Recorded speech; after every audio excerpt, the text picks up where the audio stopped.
Good morning everyone, welcome back to my channel, and I have a few exciting things to share with you this morning. First of all, I want to introduce you to this. You can see that is an extraordinary piece of stone, and I've had it for over 2 years, and I've been waiting for a special occasion to set about it. The plan is that I'm going to make this rock into a dagger for a friend of mine, because tomorrow it's his 50th birthday. So the actual rock is an igneous rock called dacite. What that means is its closest relative is obsidian, and just turn it over. I've not knapped a piece of dacite this size before, so anything could happen, but I'm going to go in there with a heart full of honey and believing in the outcome. But prior to starting that, I want to introduce you to a couple of things. So for example, I made this dagger last week, and it's a flint dagger. It's got an antler handle, then it's got a pouch made up of buckskin stitched onto a piece of silver birch that came from Russia, and the pattern on it has been inspired, as you can see from this book, and it's a burial chamber in France called Gavrinis chamber. It's in a place called Brittany near the Karnak stones. What am I doing with this? Well, I decided that what I'm going to do is I'm actually going to raffle this. So there'll be a link attached to this post where you can actually go and buy yourself a raffle ticket, just one. They're going to be £1 each, or as many as you like. And the reason I'm introducing that to you and raffling it is because I'm going on a journey. I showed you this bag last week, and there's 4 skins here in total. It's come out exactly how I wanted it to come out. This is a big journey bag, and it's going to be filled up with a prehistoric survival kit. And on that journey, which I've been speaking about quite a lot, I'll be going to many sites, and I'll be making videos of them sites and bringing them to life for you. And so 50 years old, right? Have you already realised your dreams? Are you prepared to forget your dreams? Or are you about to get your dreams started? Well, firstly, I've got a dream into that rock this morning, but also that is my prehistoric dream machine. And it's not that I intend to get it.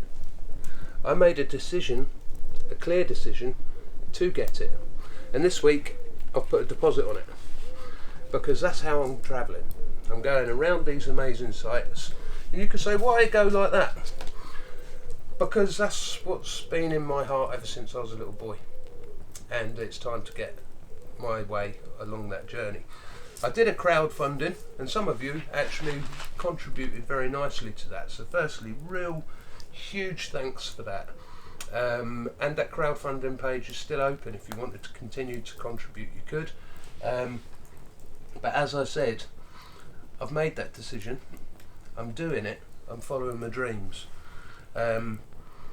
Last year, in January, I went to Spain, and one of the things that I found in Spain was this. And this is one of the most famous harpoons from one of the cave systems in Spain. I just thought it was so curious, and this is one that I made yesterday. It's a little harpoon from reproduction from a place called Starcar. Got me asking a load of little questions, because it's got a tiny little hole in the end there, and I'm wondering how that fits in, and I'm figuring that this actually goes onto an arrow. And I always, up until last year, I thought these harpoons were a lot bigger, and some are, but generally they made a lot of microliths and small points. So you might not be personally going on these journeys, but through my channel you can. You'll be able to go right round the world with me and visiting and exploring and finding out things that I don't even know about yet, because the experience that I've already learned is each time I go on a journey I learn something new, and that's amazing.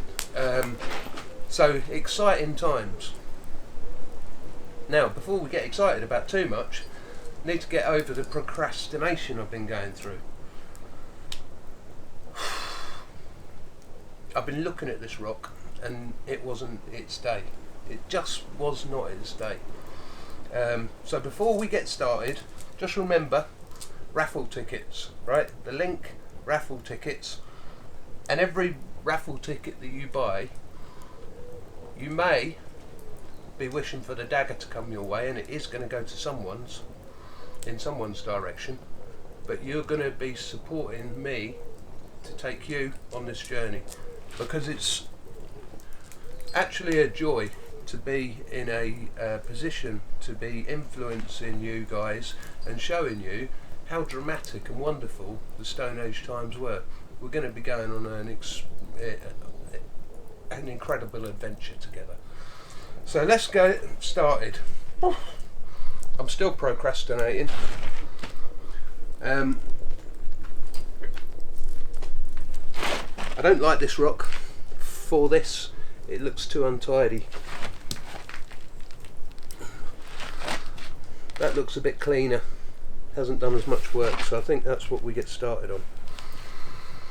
I did visualise taking a big plate off there and working the plate itself, and that might not be that's not a bad idea in itself. So actually set up a platform at this end and send something strong down there. If you look in the middle here, it bevels down before it bevels up, so I probably need to take some of that away as well, so that this doesn't get thin and run into that, because otherwise it will just snap off here. So we'll get started, shall we? Better put some glasses on to see what I'm doing. Ooh. So dacite, like I said, it's volcanic. Closest relative is obsidian.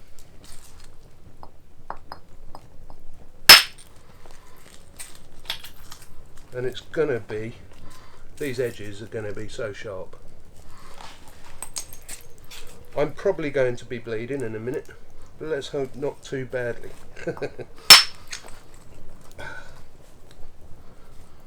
You could say, why don't you put some gloves on? I prefer to touch the material. There's a relationship then. If I cut off that relationship between me and this rock, then we never know what quite could happen.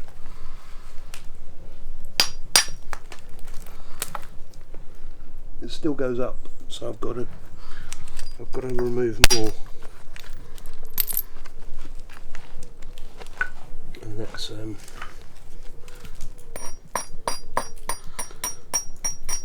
so you're probably going to be asking yourself, is it different to Knapp than Flint? It's a lot softer, so that means I don't technically have to hit it quite as hard, but just like with any stone, you should try your best to tune into it if you can. That's interesting. Look, we've got a sort of a rounded hinge there, so already it's teaching, it's talking, and I've got to learn quick about why that happened. As you can see, all these little bits, they'll get you, or they'll get me, so I've got to avoid that too. So we'll go back to this stone.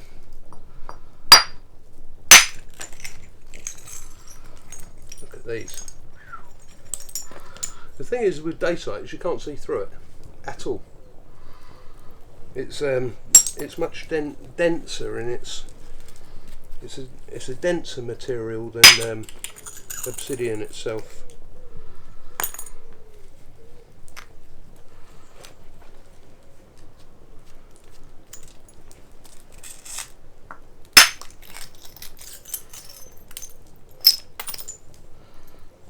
course, like one of them don't do this at home shows, isn't it? Right. Okay. So we have the potential now, so it doesn't swoop up. So we've got to go around the back of this now and convert the back into a platform shape.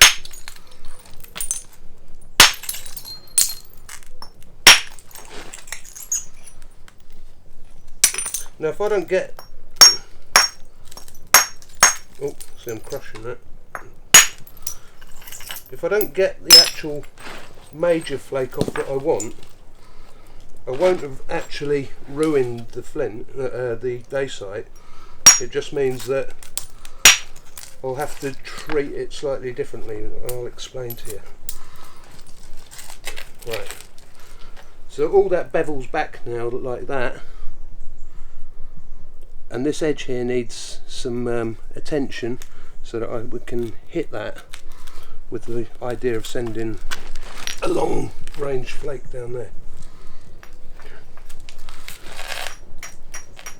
Interesting thing, you can probably almost detect it by watching the video, but my energy, I've been waiting for this for a long time, so there's a lot for me standing in the way of a stake to this.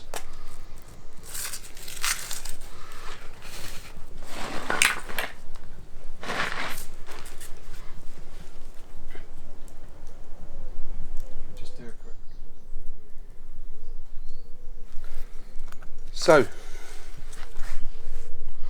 that's the shot.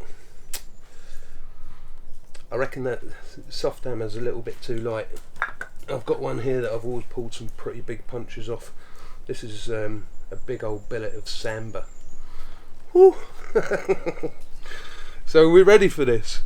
We'll cut that down there and we're going to punch our way through that. Wish me luck.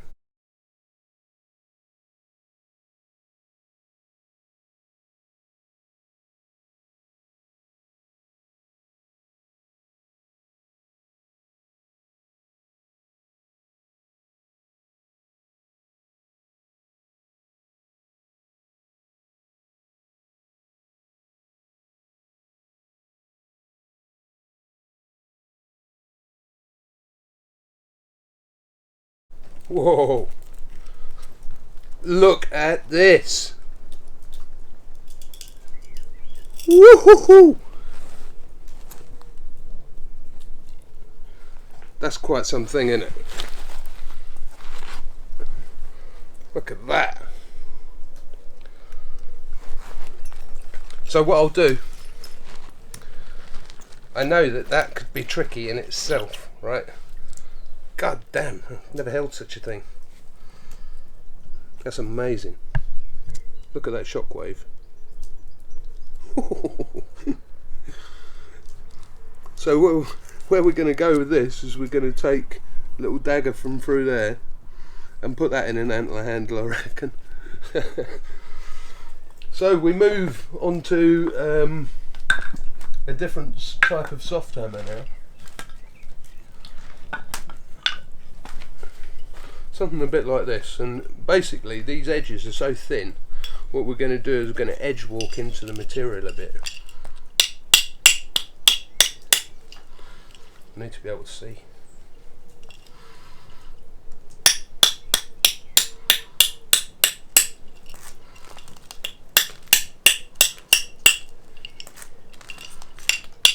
Sometimes in life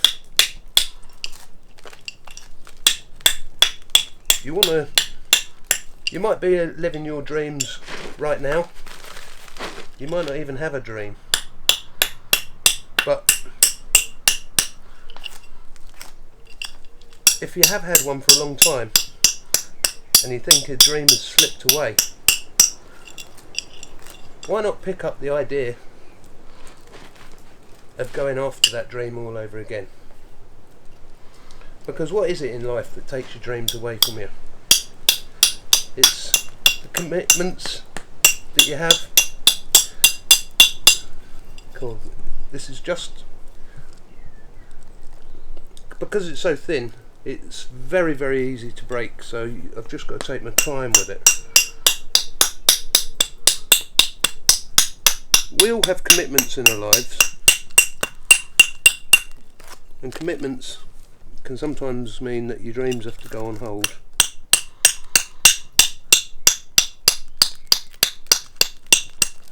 But I think dreaming is all part of building good quality mental health, and that is important.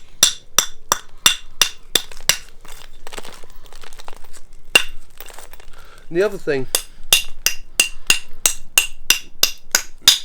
is, Stone Age people, when you look at a lot of what they did, they actually spent a lot of time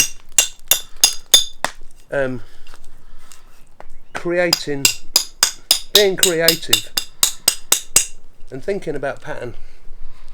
So I actually describe this as the Neolithic fertility dagger, because all these shapes in here, they're kind of like the womb and the penetration. So it's all about the fertility, and these people have taken that journey into themselves, and they've put that journey into a burial chamber, which kind of cites their vision that the person that they're burying, the symbology around them is suggestive of rebirth. Is that something that we still think about? Are we prepared to believe there's such a thing as rebirth?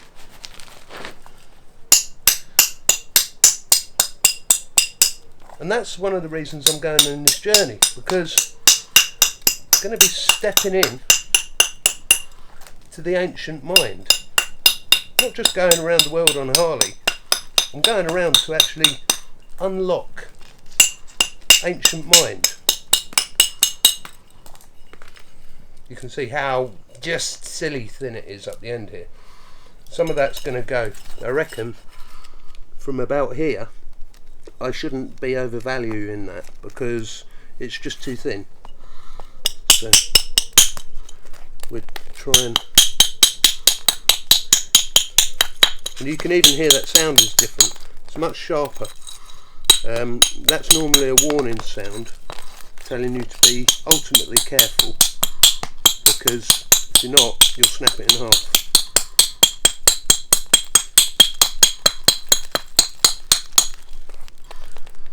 It's still got some more, because it actually just flicks over there, just there slightly too.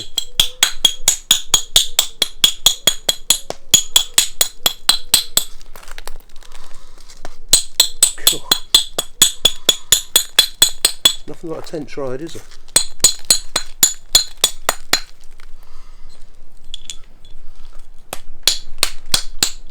That Harley's not going to be a tent ride, that's going to be a free bird.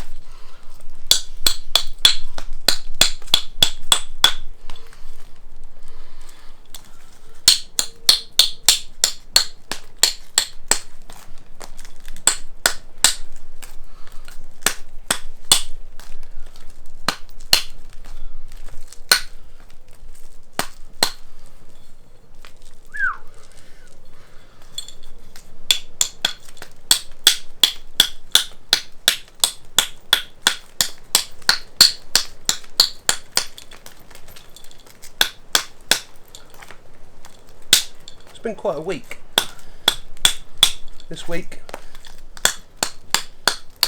so I've been making that bag for nearly a month, right? I've been doing other things as well, obviously, but had all these skins ready. I didn't think I was going to need all the skins in the bag, but it turned out that the big skin wasn't quite big enough to do everything, and I've actually even still got to make a lid for it.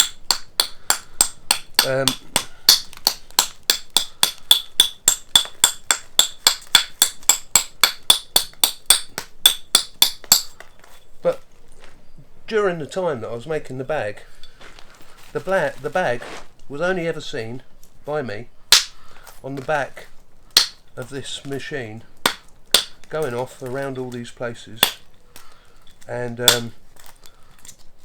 really connecting up with why I do what I do.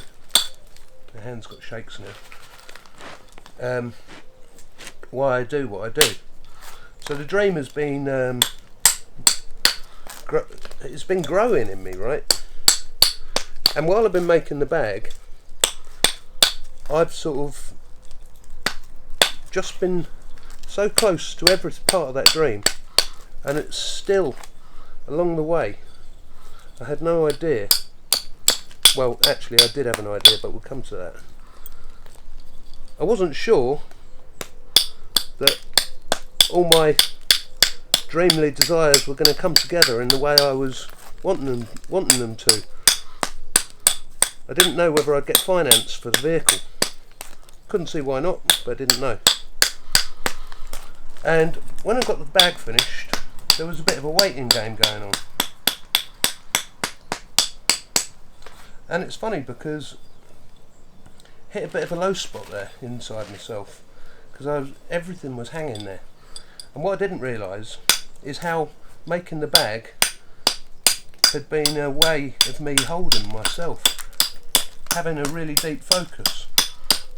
So when the bag ended, in terms of like getting to the point where I thought, right, okay, you've done that, I know you've still got the lid to do, but that you can get on with that maybe later on because you've got some other things to attend to. There was nothing there to hold myself, and I spent the whole day feeling a little bit fragile because I hadn't heard back from people, I couldn't get hold of people. The whole thing hung in suspension, and I was sort of hung in suspension. It was like tricky. And that's when I thought, well, I need to hang on to something. And so I got into my flint knapping because I knew the flint knapping is one thing that always holds me. See these little flakes, it's a beautiful rock, isn't it? Oi! You have to be careful you don't go too deep and you get your flake spacing right.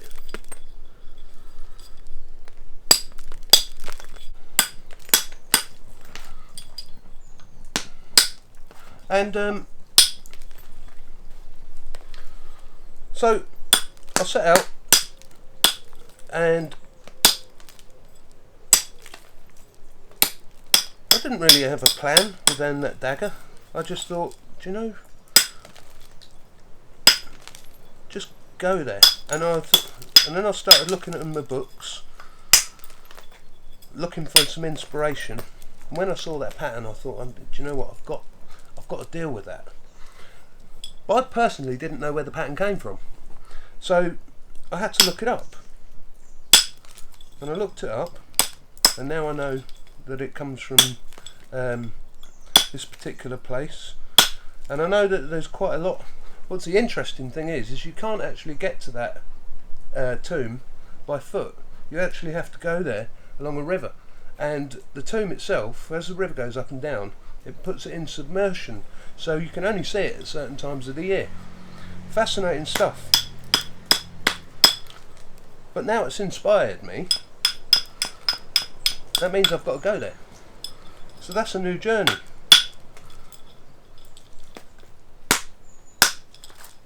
And I've never been to Brittany, so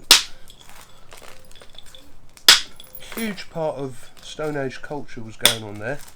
Thousands of stone circles.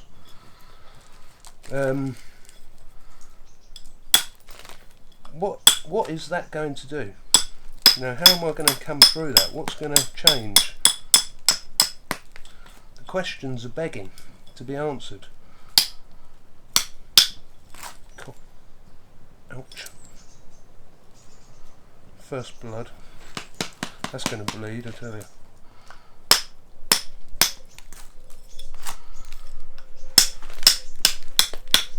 This stuff is nothing like flint. It's uber soft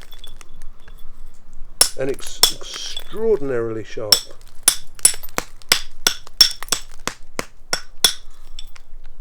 I'm literally I'm not so much flaking this at the moment. I'm literally taking material away and slowly building a bevel into these shapes. The thing is with obsidian and stuff, it cuts you so clean that you don't really coagulate as well as when you cut yourself with flint. You just keep bleeding.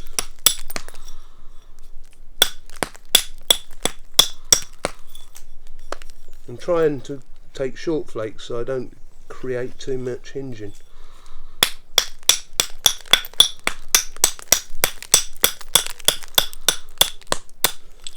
Anyway, the point is, it wasn't intended to be hours and hours of footage this, so I think what I do is I'll press on with it and I'll show you a picture of the finished dagger, and well, that's if we finish it. It's got to be done. I've got to take this to this 50th birthday, and I'll let you see the outcome. So I hope you enjoyed it. Probably the video is worth watching just for that very flake alone. Wow, that was an incredible flake. And if you are supporting me, thank you very much. I look forward for one of you to win that dagger, and I just can't wait for the journey to begin. Bless your hearts. You've been watching Will Lord, and I don't know what platform you've been watching me on, but you can subscribe, like and share and get the word out there.